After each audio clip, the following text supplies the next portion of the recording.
Waalaikumsalam. Mbak Susi ya? Iya betul Ibu. Oh iya, silakan mari duduk dulu Mbak. Saya ambilkan dulu ya Mbak.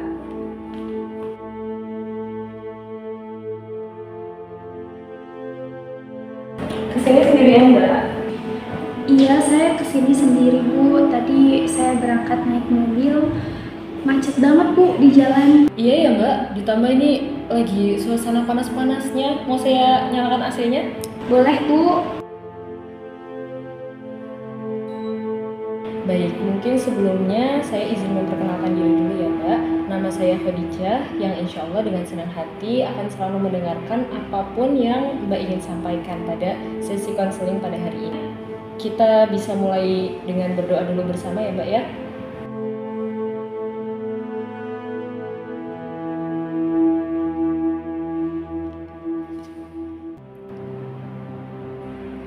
Amin. Senang sekali ya, akhirnya kita bisa bertemu. Iya Bu, kebetulan hari ini saya sudah gak ada kegiatan lagi. Dan kebetulan suami saya sedang dinas di luar kota. Jadi saya nggak ada kegiatan apa-apa sih. Jadi sekalian datang ke sini ya. Iya. Baik, terima kasih ya Mbak atas kedatangannya. Saya sampaikan terlebih dahulu ya beberapa hal mengenai sesi konseling pada hari ini. Jadi, konseling ini nantinya diharapkan bisa membantu Mbak dalam menyelesaikan atau setidaknya membantu untuk meringankan permasalahan yang sedang Mbak ini hadapi. Nah, untuk itu saya harap Mbak bisa lebih terbuka ya untuk menceritakan pengalaman Mbak.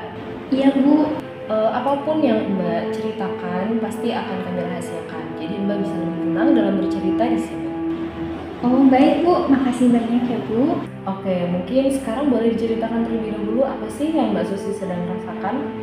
Iya Bu, soalnya saya selalu cemas tentang pernikahan saya. Begitu. Bisa diceritakan lebih dalam bagaimana sih perasaan cemas ini bisa muncul? Jadi begini Bu, kayaknya suami saya itu selingkuh. Kalau boleh tahu apa ya yang membuat Mbak merasa seperti itu? Ya gimana ya Bu? Soalnya suami saya itu ganteng, pinter, humoris. Dulu ketika masih jadi mahasiswa, suami saya itu jadi pujaan semua kaum hawa. Nah di sisi lain, saya juga khawatir Bu. Jujur aja ya Bu, karena saya tahu sebenarnya pernikahan kami itu tidak didasari dengan cinta, melainkan karena suami saya dengan saya itu dijodohkan oleh ayah suami saya. Apakah sebelumnya Mbak pernah menceritakan atau mengkomunikasikan terkait hal ini dengan suami Mbak? Pernah Bu, saya udah berkali-kali pergokin suami saya dengan perempuan lain. Ya walaupun itu teman kerjanya sih Bu, tapi kan tetap saja itu perempuan lain. Tapi ya masa mereka kalau ngobrol lama banget. Udah gitu si perempuannya natap mata suami saya kan jadi curiga. Oh, jadi Mbak curiga ya terhadap suami Mbak karena rasanya terlalu dekat dengan teman kerjanya ya? Iya Bu, udah gitu suami saya itu kelihatannya nyaman banget kalau ngobrol sama perempuan itu. Kalau boleh tahu gimana sih cara Mbak tahu mengenai kedekatan antara suami Mbak dengan teman sekantornya? Ya kadang sih saya sering datang ke kantor suami saya Bu. Kalau saya rasa ada yang mencurigakan dari suami saya. Kan sekarang banyak ya Bu kejadian selingkuh di tempat kerjanya dengan rekan kerjanya, rekan kantornya. Oh, jadi Mbak datang beberapa kali ya datang ke kantor suaminya Mbak? Ya Bu, kan saya mau mastiin aja suami saya itu gimana di kantor. Saya juga ngelakuinnya diem-diem kok Bu. Soalnya saya juga suka buka HP suami saya. Tapi kok banyak banget kontak perempuannya. Saya jadi khawatir. Saya curiga Bu. Saya mengerti perasaan Mbak. Pasti rasanya cemas ya ketika rasa cinta dari orang terkasih itu malah diberikan kepada orang selain dari kita. Betul Bu. Kalau boleh tahu, tadi kan Mbak sempat cerita bahwa pernikahan ini tidak didasari oleh rasa cinta dari suami Mbak. Boleh diceritakan lebih dalam lagi?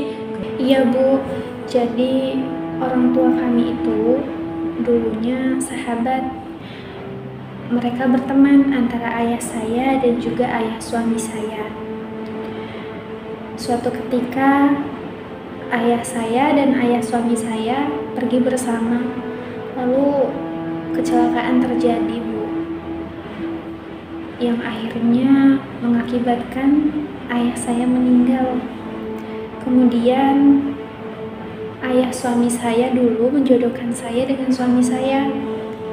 Saya rasa suami saya menikahi saya bukan karena dia mencintai saya, Bu, tapi karena itu adalah perintah dari ayahnya. Mbak udah pernah ngobrol-ngobrol nggak ya terkait cerita ini kepada suami Mbak? Ya belum, Bu. Saya khawatir kalau saya komunikasiin ini dengan suami saya malah menceraikan saya. Jadi Mbak juga cemas tapi sekaligus khawatir jika nantinya justru hasil yang terjadi malah bukan seperti yang diinginkan ya Mbak ya? Iya. Baik, perasaan cemas dan khawatir itu bukanlah sesuatu yang salah, itu hal yang wajar. Tapi ada baiknya kita untuk lebih memberanikan diri. Nah, di sini saya punya salah satu metode Mbak, namanya metode kursi kosong. Mbak mau coba terlebih dahulu Mbak? Gimana itu, Bu? Baik, sekarang Mbak bisa duduk lebih nyaman ya Mbak ya. Nah, bisa dilihat di depan sini ada kursi kosong. Nanti Mbak silahkan membayangkan di hadapan Mbak itu adalah suami Mbak. Dan silahkan Mbak luapkan perasaan yang selama ini terkurung di dalam hati Mbak untuk disampaikan kepada suami Mbak di sini. Silahkan, boleh dimulai. Mas Benyamin, aku rasa aku perlu berkomunikasi dengan kamu tentang apa yang selama ini merisaukan aku. Tapi sebelumnya aku ingin meminta maaf dengan Mas Ben, karena sedikit banyak aku akan membuat Mas marah. Sudah lama aku terjebak dalam pemikiran negatif ini, Mas. Aku mengira Mas mau menikahi aku sekedar karena kasihan, Mas. Atau aku pikir Mas Benyamin menikahi tanpa dasar cinta dan sadar kalau aku mencintai Mas Benyamin. Aku akui juga kalau aku sangat pencemburu, Mas. Hingga akhirnya berasumsi sendiri Mas Benyamin berselingkuh. Aku mencintaimu, Mas. Tapi aku takut Mas Benyamin tidak mencintaiku. Aku takut Mas Ben sekedar memenuhi keinginan ayah Mas Ben. Aku takut Mas Ben sebetulnya memiliki perempuan lain. Mas, aku takut ketika aku mengomunikasikan hal ini, kamu akan menceraikan aku. Sebab itu aku diam, tapi aku melakukan segala hal yang mungkin membuat kamu kurang nyaman, Mas. Maaf, aku terlalu sering mencurigai kamu meski tanpa bukti yang jelas. Maaf kalau cara mencintaiku salah. Aku ingin hubungan pernikahan kita lebih baik, Mas. Apa mungkin Mas Ben akan memaafkan aku? Mas Ben, aku sangat senang apabila kita bisa memulai hubungan ini dengan lembaran yang baru. Kamu memaafkan aku, dan aku berusaha memperbaiki bagaimana aku harus bersikap dengan kamu, Mas. Tadi perasaannya setelah melakukan metode kursi kosong tadi, telah menyampaikan perasaan dan kekhawatiran yang telah dilakukan tadi. Nggak saya sangka, perasaan saya sudah jauh lebih baik, Bu. Alhamdulillah, jadi kita coba ya untuk lebih berani untuk menyampaikan perasaan kita yang sebenarnya. Iya, Tidak terasa ya Mbak ya, waktunya udah selesai nih waktu pertemuan hari ini.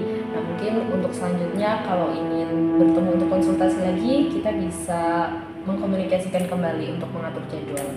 iya Bu, ternyata sudah jam segini saja ya, Bu. Oke, baik. Mungkin selanjutnya, sebelumnya saya mau kasih sebuah buku nih Mbak, yang dari tadi saya pegang ya. Nah ini boleh silakan dilihat dulu.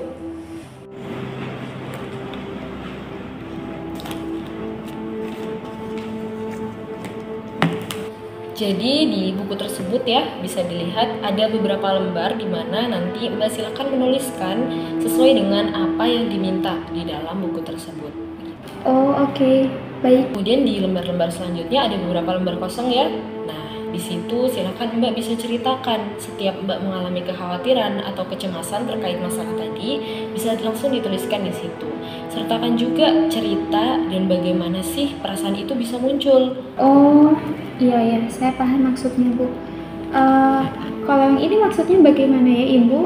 Iya, di situ adalah kolom untuk mengisi amalan harian seperti sholat tahajud, sholat duha, doa dan zikir gitu. Nah, nanti Mbak bisa untuk mengamalkan ketika zikir itu coba untuk berbincang kepada Allah sebagaimana ketika Mbak itu ngobrol sama orang yang dipercaya gitu. Oh begitu, Bu. Oke, saya sudah paham sekarang. Saya mau mengucapkan terima kasih banyak ya, Bu, untuk pertemuan kita hari ini.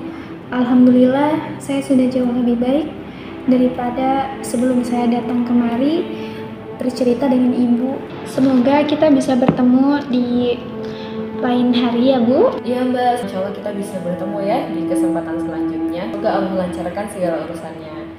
Amin ya rabbal alamin. Kalau begitu saya langsung pulang saja ya, Ibu.